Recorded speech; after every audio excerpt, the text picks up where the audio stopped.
نام کہ اس نے کہا کہ میرا نام حاجی عبدالکریم۔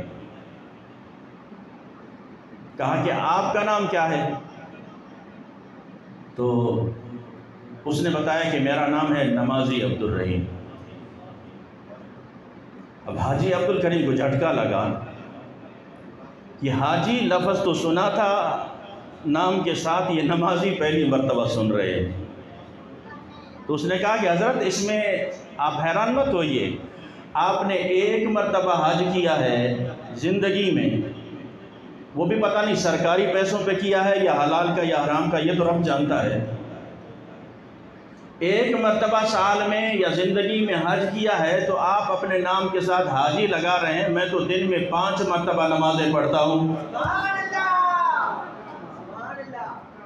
دن میں 5 مرتبہ نماز پڑھتا ہوں۔ اگر میں نے نمازی عبدالرحیم آپ کو بتا دیا تو اس میں پھر آپ حیران کیوں ہو رہے ہیں؟ تو کہنے کا مقصد یہ ہے میرے ساتھیوں، حضرت عبداللہ بن مبارک رضی اللہ تعالیٰ عنہ محدث گزرے ہیں، بہت بڑے ولی گزرے ہیں، عالم دین گزرے ہیں۔ آپ فرماتے ہیں کہ میں نے اخلاص اور حج کو برقرار رکھنا اپنے ایک غلام سے سیکھا ہے۔ وہ کیسے کہ ہم حج کی واپسی پر قافلہ ہمارا سفر کر رہا تھا، ہم حج کر کے واپس آ رہے تھے اپنے وطن۔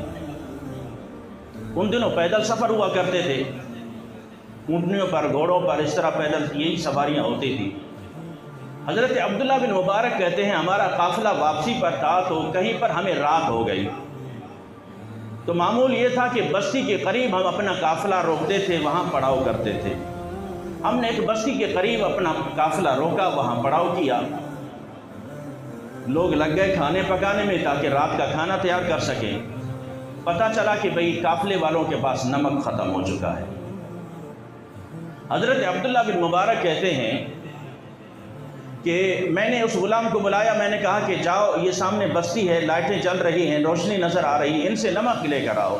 حضرت عبداللہ بن مبارک کہتے ہیں کہ اس غلام نے مجھے تھا میرا وہ غلام کالے سے رنگ کا، مجھے ایسے گھور کے دیکھا، اس کے چہرے پر بل آ گئے، لیکن وہ بولا کچھ نہیں۔ وہ گیا نمک لے کر آیا، ہم نے وہ نمک استعمال کیا، پھر صبح ہم نے سفر کیا آگے، کہیں پھر رات پڑ گئی، پھر ہم نے قافلہ روکا، پڑاؤ کیا، رات کو پھر جب کھانا پکنے لگا تو نمک پھر نہیں تھا۔ پھر میں نے اسی غلام کو بلایا کہ جاؤ بستی سامنے ہے، وہاں سے نمک لے کر آؤ۔ پھر اس نے رنگ تھوڑا سا خراب کیا، نمک لے کر آیا، ہم نے استعمال کیا۔ اگلی رات پھر جب قافلہ ہمارا رکا تیسری مرتبہ، جب قافلے والوں نے کہا کہ کیونکہ نمک تو وہ تھوڑا سا دیتے تھے، وہ اسی ٹائم استعمال ہوتا تھا، باقی رہتا نہیں تھا۔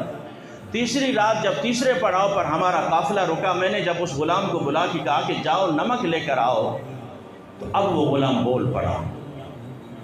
اس نے کہا کہ پہلی دفعہ میں نے اپنا حج بیچا ہے، نمک لے کر آیا ہوں، دوسری مرتبہ آپ کا حج بیچا ہے، نمک لے کر آیا ہوں، اب بتاؤ کس کا حج بیچوں جا کے نمک لے کر آؤں۔